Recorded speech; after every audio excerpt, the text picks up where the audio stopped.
오늘 우리에게 주신 하나님의 말씀은 구약성경 미가서 7장 7절에서 8절입니다. 구약성경 1297페이지. 오직 나는 여호와를 우러러보며 나를 구원하시는 하나님을 바라보나니 나의 하나님이 나에게 귀를 기울이시리로다. 나의 대적이여 나로 말미암아 기뻐하지 말지어다. 나는 엎드러질지라도 일어날 것이요 어두운 데에 앉을지라도 여호와께서 나의 빛이 되실 것이미로다. 여러분, 하나님과 우리 사이 그 관계성에서 가장 중요한 것은 무엇일까? 하나님의 돌보심. 우리가 잘 깨닫지 못하는 중에도 하나님의 계속되는 그 배려. 여러분, 작은 것이라 할지라도 하나님께서 우리를 배려하셔서 우리 앞에 실족할 수 있는 돌을 어떨 때는 치워주시고, 시험에 들 것 같으면 하나님께서 세미한 음성으로 우리에게 말씀하셔서 위로해 주시고, 그리고 그런 것들에, 그런 하나님의 은총에 대한 우리들의 신뢰. 하나님과 우리 사이 관계성에서 그게 제일 중요한 거죠. 하나님의 자상하시고, 여러분, 하나님이 얼마나 자상하십니까? 때로 우리가 우둔해가지고 깨닫지 못할 뿐이지, 하나님이 굉장히 자상하게 우리에게 다가오시잖아요. 그치지 않는 그 사랑, 그런 은총에 대한 우리의 확고한 그런 신뢰가 없다면, 그러면 우리는 신자가 아닌 거죠. 신자가 아닌 거죠. 주님을 모른다고 배반했던 이 세상의 수많은 사람들, 우리를 포함해서 시시때때로 예수님을 배반하고 주를 배반하죠. 근데 그런 대표적인 인물 가운데 베드로, 나는 다시 물고기 잡으러 가노라. 그리고 다시 갈릴리로 가버렸어요. 여러분, 이거 부활하신 예수님을 체험하고 나서도 그런 거예요. 부활하신 예수님을 체험하기 전이 아니에요. 다 예루살렘에서 부활하신 체험했고, 근데 다시 갈릴리로 가버렸어요. 물고기 잡으러. 베드로가 그러니까 다른 제자들도 그럼 우리도 같이 가야지 뭐. 그래서 가가지고 또 물고기 잡고 있었잖아요. 못 잡았죠. 예수님께서 말씀했잖아요. 나를 떠나서는 너희가 아무것도 얻을 수 없다고 말씀하셨는데 잊어버렸어. 그런데 여러분 잘 아시죠? 새벽에 예수님께서, 아직 동이 트기 전에 새벽에 예수님께서 그 디베랴 앞바다, 디베랴는 여러분 갈릴리의 한 섹션을 말하는 거예요. 갈릴리가 이렇게 있으면 그 한 부분을 티베리우스, 로마 황제의 이름을 본따서 티베리우스죠. 거기 디베리아 바다라고 하는 호수인데 거기를 찾아가셨어요. 성경에 보니까 예수님께서 숯불을 피우고 해변에 숯불을 피우는데 거기에 생선과 떡을 올려놨다고 그랬어요. 생선과 떡을 올려놨어요. 베드로의 배합의 배반에 대해서 왜 그러냐면, 이렇게 지적하거나 질책하거나 비난하는 게 한 구절도 나오지 않아요. 아마 예수님이 그러셨다면은 분명히 요한복음이나 다른 복음서에 썼을 거예요. 예수님께서 베드로에게 말씀하시되 네가 어찌하여 그리하였느냐, 뭐 이렇게 쓰지 않았겠어요? 그건 결코 숨기지 않았을 거예요. 그런데 예수님께서 한 번도 베드로에게 그렇게 말씀하지 않으세요. 딱 한마디를 하셨는데, 요한복음 21장 12절 뭐라고 말했습니까? 베드로에게 와서 조반을 먹어라. 해변에 숯불을 피워놓고 생선과 떡을 올려놓고 베드로에게 와서 조반을 먹어라. 이건 부모님의 심정이죠. 이건 목자의 심정이에요. 주님이 해변에 차리신 그 조촐한 조반, 그 사랑의 공급, 그 타오르는 숯불, 베드로가 거기 와가지고 예수님인지 알았죠. 이제 거기서 생선과 고기를 같이 먹었잖아요. 여러분, 복음서에 보면 베드로가 예수님을 부인할 때 가야바의 뜰에서 추워가지고 거기서 불을 쬐고 있었습니다. 성경을 자세히 보세요. 추워가지고 불을 피웠어요. 거기 뜰에. 그 배반의 불, 예수님 여기는 사랑의 불, 꺼지지 않는 그런 불. 베드로는 그 꺼지지 않는 주님의 그 사랑의 온기에 그 얼어붙었죠. 배반자, 예수님 내가 부인했는데 전과자로서의 그 자격지심, 수치심, 그 후회, 그런 냉기를 예수님이 디베리아 바다에서 숯불을 확 펴놨을 때 거기서 생선과 떡 얻어 먹으면서 그 다 녹아지는 거죠. 녹아지는 거예요.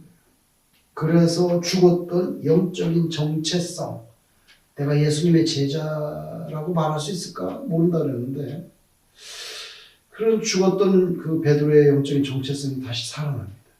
예수님의 그 끊어지지 않는 사랑, 그것 때문에. 오늘 본문의 미가는요, 바로 그런 것을 보여주는 거예요. 하나님의 그치지 않는 사랑. 우리는 수시로 배반을 하죠. 그런데도 하나님 버리질 않아. 그치지 않는 사랑. 그에 대한 그 하나님의 사랑이 그치지 않는다는 그 분명한 신뢰. 여러분, 온기 속에 무엇이 담겨 있는가에 따라서 온기의 가치가 결정되죠. 온기가 중요한 게 아니에요, 사실은. 온기에 간장이 들어있으면 간장독 되고, 된장 담겨 있으면 된장독 되고, 고추장 담겨 있으면 고추장독 되는 거예요. 우리의 인격 속에, 우리의 겉모습, 이거 뭐 대단치 않습니다. 거기 예수님의 인격이 담길 때, 예수님의 인격이 우리 속에 담길 때, 우리에게서는 예수님의 향기가 나는 거죠. 된장이 담겨 있으면 뚜껑 열면 된장 냄새 나잖아요. 똑같아요. 믿음을 담고 있으면 그 믿음 때문에 우리가 고귀한 그릇 취급을 받는 거죠. 하나님께서 쓰실 만한 그릇이 됩니다. 예수님을 구주로 믿는 사람들은 그 질그릇 속에 보배를 갖는 것과 마찬가지. 땅을 발에 디디고 살죠, 우리는. 그래서 우리는 뭐 먹어야 되고, 입어야 되고, 잠을 자야 되고, 그죠? 땅을 발에 디디고 땅에 발을 디디고 살고 있지만, 그렇다고 우리 정신까지 이 땅에 구속당할 필요는 없어요. 우리는 현실의 바탕을 두고 있지만 항상 우리의 영혼은 내세지향적으로 하나님의 나라, 천당, 그 하늘을 향해서 우리가 눈을 들고 살아야 되지요. 발은 땅에 붙어있지만 눈까지 땅에 꽂히면 그럼 안 되는 거죠. 한 1994년쯤인 것 같은데 워싱턴에 제가 간 적이 있어요. 워싱턴에 왜 갔냐면 거기 워싱턴 지구 여전도의 연합으로 워싱턴에 있는 교회 여전도의 연합으로 예배를 드리는 게 있었는데 거기에 제가 참석하기 위해서 갔었는데 1994년에 갔는데 그게 어디냐면 아주 그 좋은 그 풍경에 기도원에서 이제 예배를 드리는 거예요. 그 기도원에서 참여했는데 거기에서 말씀을 전하시는 분이 이 기도원을 처음에 지을 때 스토리를 얘기하는데 처음에 이제 기도원을 지으려고 부지를 사가지고 땅을 파는데 땅을 팠더니 뱀이 나왔다는 거예요, 거기서. 뱀이 뱀을 잡아줘요. 뱀을 잡는데 배가 불룩해가지고 배를 갈랐대. 이제 그게 기도원 그 처음 땅 팔 때 얘기예요. 배를 갈랐더니 세상에 거기서 뭐가 나왔냐면 새가 나왔다는 거예요. 새가. 아니 배를 땅에 붙이고 기어다니는 뱀이 날아다니는 새를 도대체 어떻게 잡아 먹었겠느냐는 거예요. 그분의 말씀이. 그러면서 그분은 자기가 볼 때는 딱 한 가지 이유밖에 없다는 거예요. 바로 그 순간에 새가 땅에 내려앉아 있을 때 그때 뱀이 잡아먹는 수밖에 없다는 거예요. 그런 말씀을 하시면서 이 기도원이 그 땅 팔 때 그런 교훈을 줬다는 거예요. 여러분, 날지 않으면 새라고 해도 날지 않으면 잡혀먹는다. 뱀에게. 우리가 믿음의 날개를 쫙 펴가지고 하나님께로 더 이렇게 날아가는 그런 신앙생활이 돼야 되지, 땅에 너무 많은 애착이라든지 땅에 너무 많은 그런 어떤 관심거리를 우리 끌어안고 있으면 그러면은 뱀 같은 사탄에게 잡혀먹을 가능성이 높다는 거예요. 그 말씀을 제가 잊을 수가 없어요. 한 10수년 전에 바다에서 무려 9개월 동안 태평양 9개월 동안 표류하다가 안 죽었어요. 9개월 동안 표류했는데 9개월 만에 구조가 된 멕시코인 3명이 있었어요. 20대, 그때 20대 남성들이었는데 지금은 한 40 됐겠네요. 그런데 태평양 망망대해에서 9개월 동안 표류하면서 안 죽었어.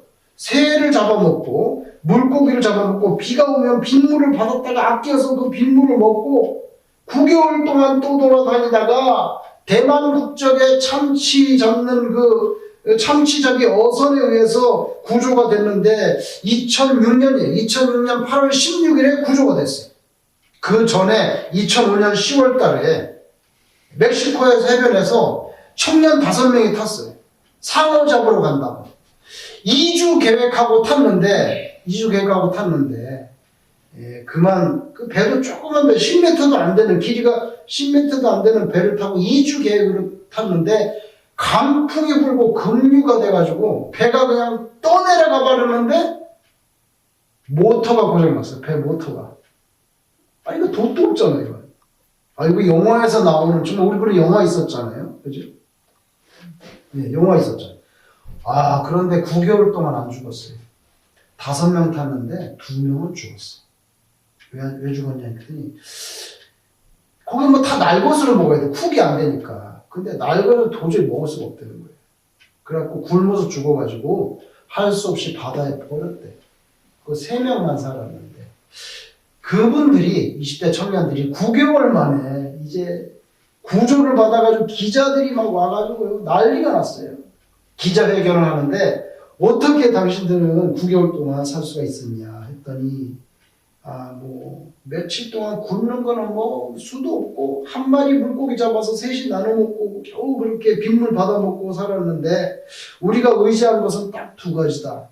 그러면서 하는 말이 첫째는 성경이 있었다는 거예요. 성경을 읽으면서 우리가 의지했고 또 하나는 나침반.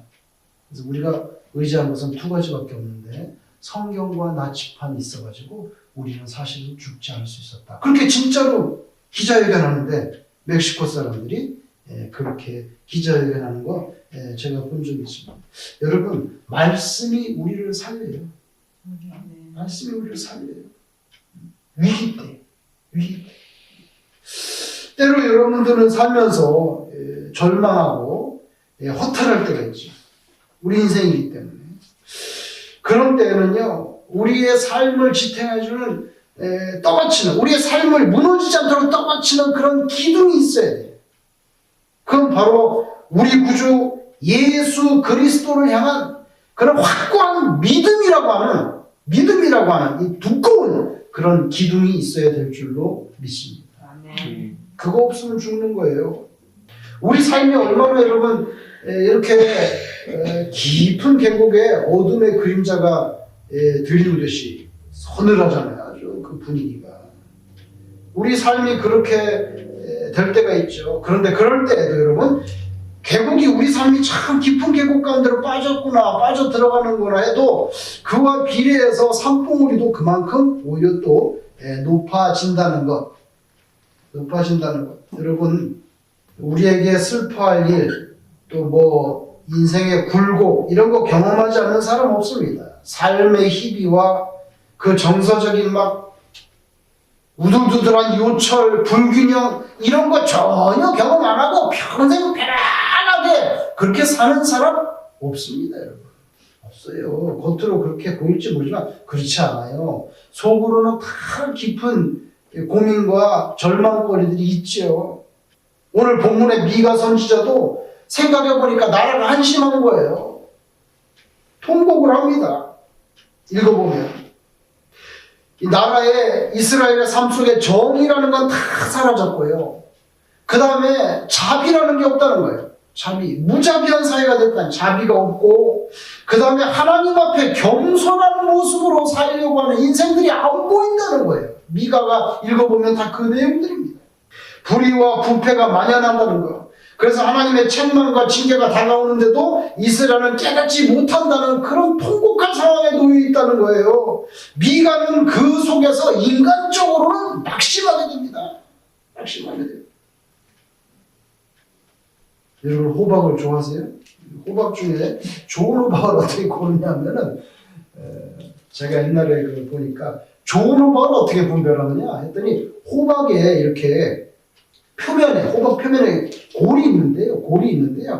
골이 아주 확실하게 골이 깊이 파이는 호박. 그게 영양가가 세다는 거예요. 이거 호박 전문가들이 하는 말이에요.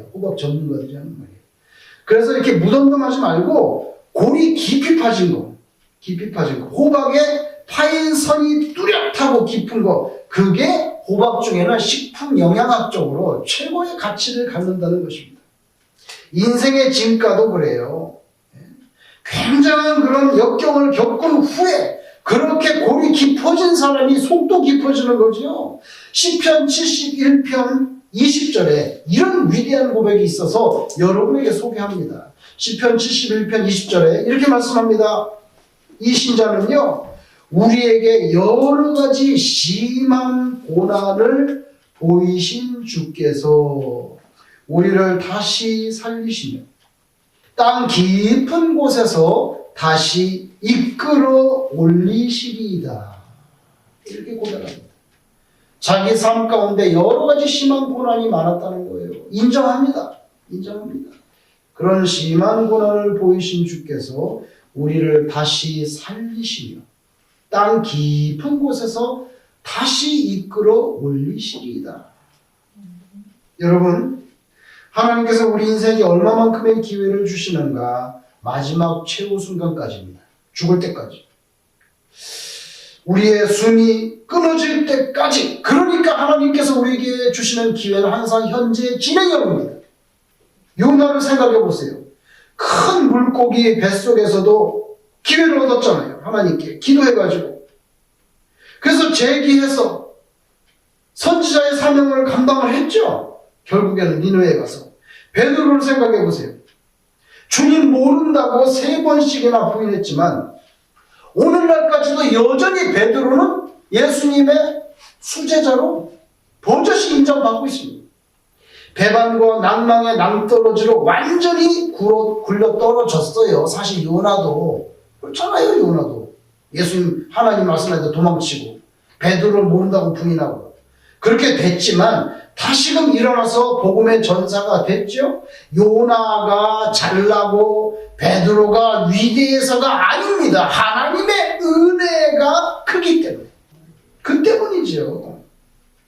하나님은 우리의 영원하고 유일한 목자이신 줄로 믿습니다. 그분이 우리를 돌보십니다.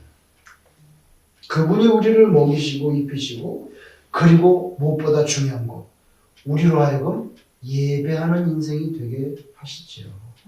여러분 살면서 하나님 예배하지 않는 거 그건 뭐 죽은 목숨이에요. 기독교적인 입장에서 볼 때는 그렇잖아요. 하나님 예배하지 않는 인생이 무슨 의미가 있어요? 아무 의미가 없는 거죠. 저도 처음 들어봤는데 이 창탕고원이라는 게 있더라고요. 우리 중학교, 고등학교 다닐 때 뭐죠? 그 지리, 예? 국토지리, 인문지리 뭐 이런 거 배우거나 창탕공원이라는 거 배웠는지 잘 기억도 안 나요. 너무 오래돼가지고. 창탕공원이라는 게 있는데 인도하고 티벳 사이에 그 히말라야 산맥의 한 부분인데요. 창탕고원이라는 게 있어요. 해발 4,500m인데 겨울이 되면 온도가 영하 40도까지 떨어져요. 그냥 이렇게 입김이 막 굳어. 영하 40도까지 떨어져요. 그런데 그 유목민들이 살아요. 유목민들이. 치왕-툰두. 이름도 참 몽골적인데 치왕-툰두. 16살짜리가 학교 다니다가 겨울이 되면 이제 방학을 하고 집이 아니고 그 텐트를 오는 거예요. 돌아오는 거예요. 돌아와가지고 바로 집안일을 돕습니다. 16살짜리인데 뭐 아주 능숙하고 어른 못지않게 집안일을 돕는데 겨울 되면 방학 때 갖고 돌아오자마자 혼자서 염소 양들을 몰고 계곡으로 막 올라갑니다. 방목을 하거든요. 집안일을 돕는 거예요. 그 추운 영하 40도에 혼자서 애가 16살짜리가 그걸 다 몰고 나가. 대단하죠, 그거. 얼음 같은 계곡 속에 들어가가지고 양과 염소를 풀어놓고요. 너무 추우니까, 자기가 너무 추우니까 보니까 염소 똥을 다 주워 먹어가지고, 이만큼 주워 먹어가지고 불을 피니까 그게 뭐 화력이 세. 화력이 확 올라가는데 거기다가 그냥 꼬지지 않은 다 찌그러진 양푼 같은 거를 거기다가 얹어놓고 거기다가 물을 붓고 차를 한 잔 끓여 먹는 거예요. 너무 추우니까 애가. 그래갖고 그걸 끓여 먹으려고 이제 불을 떼고 있는데 저 멀리서 누가 찾아옵니다. 누구겠어요? 아버지. 그 애의 아버지. 16살짜리 아버지가 혼자 보내가지고 마음이 안쓰러워가지고 이게 잘하고 있나 얼어 죽지 않나 그래가지고 그 아버지가 44살인데 이 사람 이름 깔마 탁돌이야. 탁돌. 깔마 탁돌이 툰둑 자기 아들을 찾아오는 거예요. 찾아와가지고 이렇게 그 숯불을 놓고 이렇게 양반 자세를 하고 마주 앉아서 땅바닥에 그 사막, 여러분 청탄고원이 사막인데 사막은 사막인데 차가운 사막이야. 차가운 사막. 사막은 뜨겁잖아. 여기는 절대 뜨겁지 않아. 해발 4,500m. 차가운 사막인데 그 꼬지지 않은 양푼 그 차 한 잔을 올려놓고 숯불을 마주하고 양반 자세로 딱 둘이 앉아가지고 앉아서 하는데 딱 앉았는데 제일 아버지가 첫 번째 하는 말이 무슨 말인지 아세요? 아버지가 뭐라고 말하냐면요. 딱 한마디 첫 번째 말. 늑대 못 봤냐? 그럼 늑대 못 봤냐? 못 봤는데. 그리고 아들이 첫 번째 하는 말이 있어. 아버지한테. 아들이 아버지한테 첫 번째 하는 말이 뭐냐면요. 딱 이렇게 말해. 염소 한 마리가 풀을 안 먹는데 병든 것 같아요. 이게 첫 마디예요. 그 아이 아버지한테 하는 말 첫 마디예요. 아버지는 늑대 못 봤냐? 그거고 아들은 염소 한 마리가 풀을 안 먹는데 병든 것 같아요. 그랬더니 아버지가 아픈 것 같아? 예, 아픈 것 같아요. 이게 답니다. 여러분 성경에 기록되어 있는 오늘 우리 하늘아버지 우리에 대해서 아마 이런 마음이 아닌가. 양과 염소를 돌보는 목자의 심정. 늑대 못 봤냐?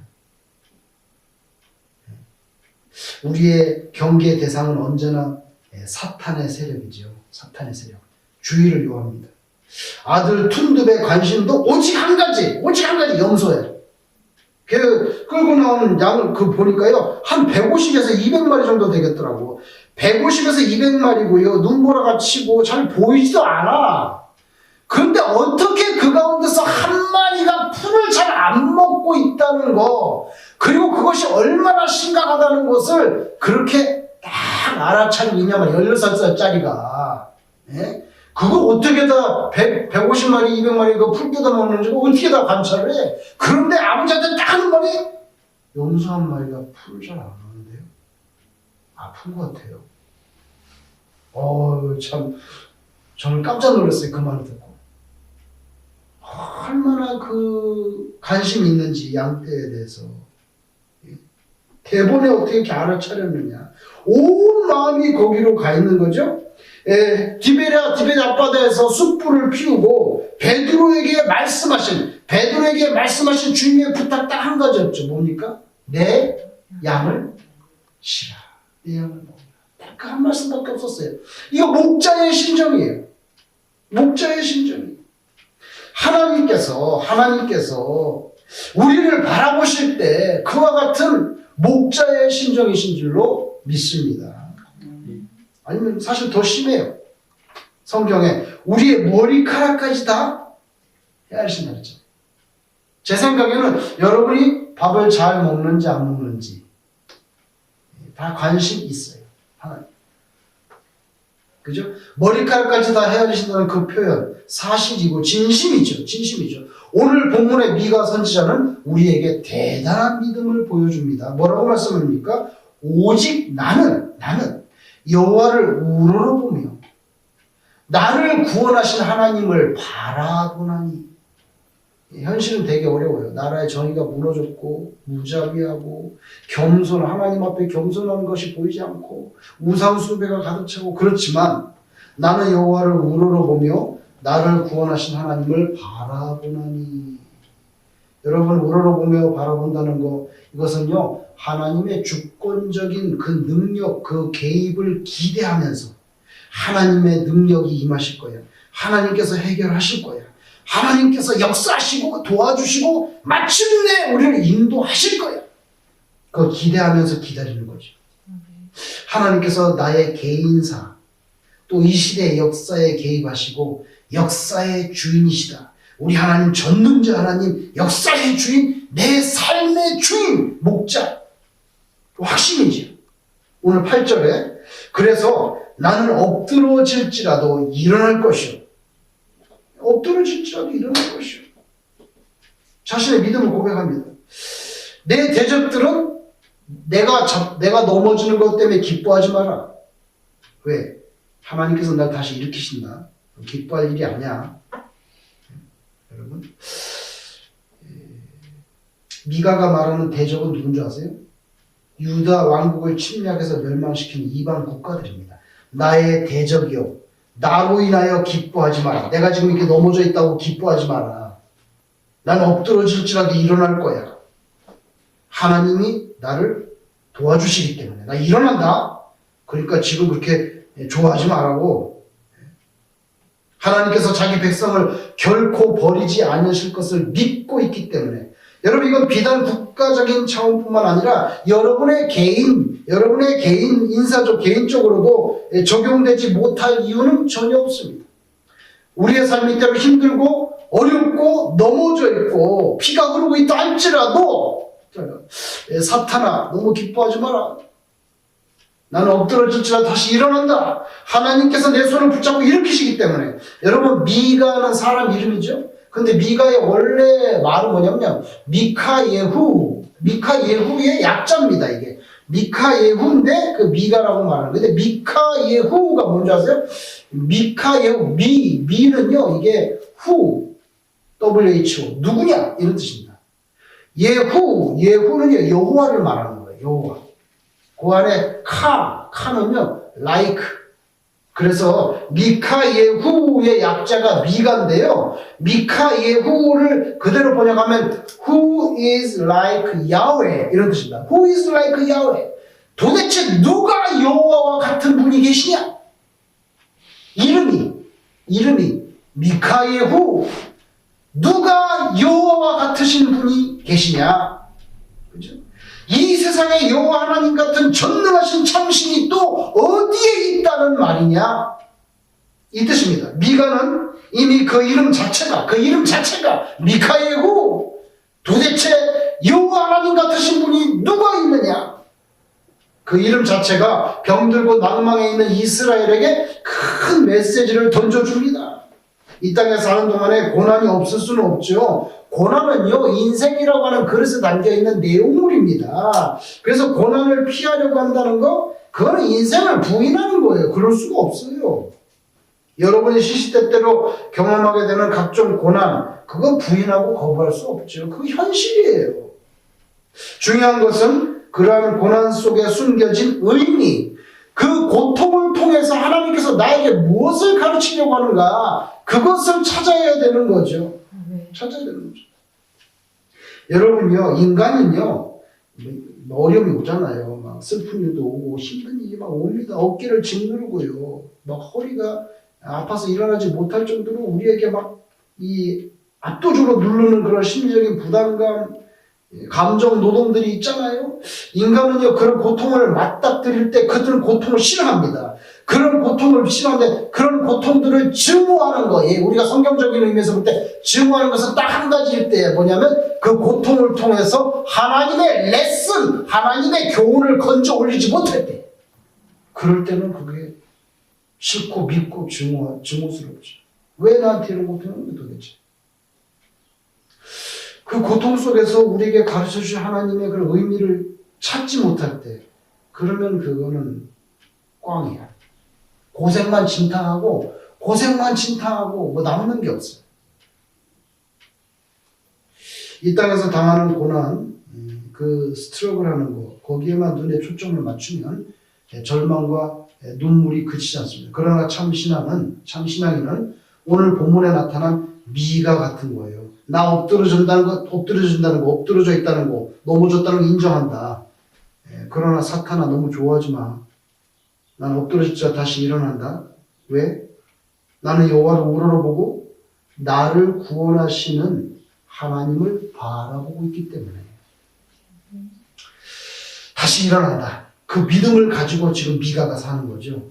여러분들은 현실적인 갈등과 고통 거기에만 집중하지 마시고 눈을 들어가지고 하나님을 앙망하시고 바라보시기를 축원합니다. 아멘. 해를 바라보면 뭐가 되죠?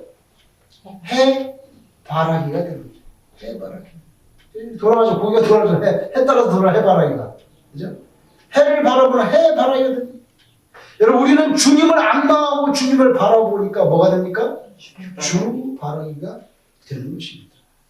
히브리서 12장 2절 정확하게 말씀하잖아요. 믿음의 주요, 믿음의 주인이라는 거예요. 믿음의 주요, 또 온전케 하시는 이신 예수를 바라보자 이렇게 되잖아요. 예수를 바라보자. 그것만이 우리가 살 길이기 때문에 그 앞에 엎드려야지. 딴 데 엎드리면 안 되는 거죠. 날마다 우리에게 밀려드는 인생의 고통이나 역경을 믿음의 주여 온전하게 하신 예수님을 여러분이 바라보시면서 오늘 미가처럼 나를 구원하시는 하나님을 바라보면서 승리하시는 그런 인생들 되기를 주의 이름으로 축원합니다. 아멘. 기도하겠습니다.